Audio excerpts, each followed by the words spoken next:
I just feel like people always talk about how good PoE is. Like, I hear about PoE being amazing, like, all of the time. So I'm kind of curious to watch this Exile Con. When is the release date of PoE 2? Did we get that yet? No release date yet? Okay. So your next question is likely to be, when is the beta? Well, closed beta is going to start on June 7th, 2024. Is PoE 2 not a full new game download? It's literally it's an update? Path of Exile 1 and 2 will be separate with their own mechanics, balance, endgames, and leagues. You gonna play this? Maybe. We'll see. Definitely gonna try it. All right, boys. It begins. Hey, it's Grip. And welcome to ExileCon! So, you guys want to learn about what's coming up in Path of Exile? Act 1 trailer. Oh boy, good luck. Oh man, look at that density, man. Look at those mobs. I like these graphics. All right, they're hooking me in. Oh shit. All right. Okay, that was a pretty good hook. I'll give him to him. That was a pretty good hook. This guy looks like he's about to lay down the law. We have so much to share with you this weekend, and let's just get right into Path of Exile 2. I'd like to introduce Jonathan Rogers and Mark Roberts, game directors of Path of Exile 2. Hey guys. While Chris has been running Path of Exile 1, Mark and I and over 100 other developers have been hard at work on PoE 2. And honestly, the project has become much bigger than we expected when we announced it in 2019. PoE 2's scope has continued to grow and grow, and it's far more than just an expansion with a new campaign. So we made a decision. Path of Exile 1 and 2 will be separate with their own mechanics, balance, endgames, and leagues. But it's still a shared platform. Your microtransactions are available across both games. So with that in mind, we'd love to show you a live demo of some of the stuff we've been working on. Mark here is going to man the PC. Hopefully he doesn't die. It is a live gameplay demo after all. In PoE 2, every attribute combination has 2 classes associated with it. Strength Int has the Templar or the Druid. On Dexterity, you have the Ranger or the more spear-focused Huntress. And on Dex Int, you have the Shadow and the Monk, which Mark is playing here. Each class has its own 3 ascendancies that let you further specialize the class in a way that only that class has access to. All right. But they both start at the same location on the passive tree.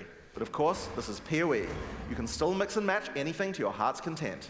Looks like we've come across the boss for this area. In PoE 2, every area of the campaign contains a boss of at least this difficulty. That's over 100 bosses to fight as you make your way through the campaign, and they all have unique mechanics. 100 different bosses with unique mechanics. For every area, no repeats? Am I hearing no repeat bosses? You probably noticed that melee combat in PoE 2 is a very different feel than before. We've done a lot of things to add mobility to combat. Oh, nicely done, boy. Kept it together for the stream. Did I forget to mention that in PoE 2 we added a dodge roll to every character? Just press spacebar at any time to roll. There's no cooldown and no limitations. And it even has pathfinding in it, so you don't get stuck on anything. When you... I want to just see him die, like during this. Off screen by a bow. Oh, here we go. Oh, shit. Here we have Blackjaw, former overseer of the Mechanarium. In order to take down this boss, we're going to need all the tools on the monk's arsenal. In PoE 2, though, all crowd control mechanics now have internal meters that allow you to build up to a freeze or stun, or whatever other CC mechanic that you're using. So you can actually CC them, like with your core, whatever your core build is. Oh! Oh, hey! He did that. Let's go! What? Yes! Yes! And do it again, son! Let's, take 2. Whoever balanced that, like, come on. I'm being honest, I'm glad they showed him die. It's way more entertaining. I'm not gonna lie, boys, this looks pretty fucking good. Oh, this side. Oh! Shit. Get him! Combo him. Get him! Okay. All right. Yeah. Okay, now we're starting to get to a class that I would play. Yeah, now we're talking mage shit. That's what I'm talking about. Now in PoE 1, caster weapons had a default melee attack that nobody used. In PoE 2, we wanted to clean that up. So each staff now comes with a built-in free-to-cast spell. Here we have a crystal staff. It has a pretty cool built-in spell called Unleash, and will allow you to triple cast whatever you cast with your next spell. And Comet is a great option. You'll notice that Unleash is one of the few skills in PoE 2 with a cooldown. In general, we really try to avoid using cooldowns because we really hate the feeling that combat is just waiting to cast your next spell. Yeah, having not really many cooldowns is a W. This rare monster has dropped an uncut gem. And that's a great opportunity to talk about how skill gems drop in PoE 2. Instead of dropping specific gems, you can find uncut gems. Just right-click on them and pick whatever skill you want. Really now? That is The completely gem will come different. pre-leveled, so it's a lot easier to change between skills in PoE 2. Now, in PoE 1, weapon swap isn't really used much for its originally intended purpose.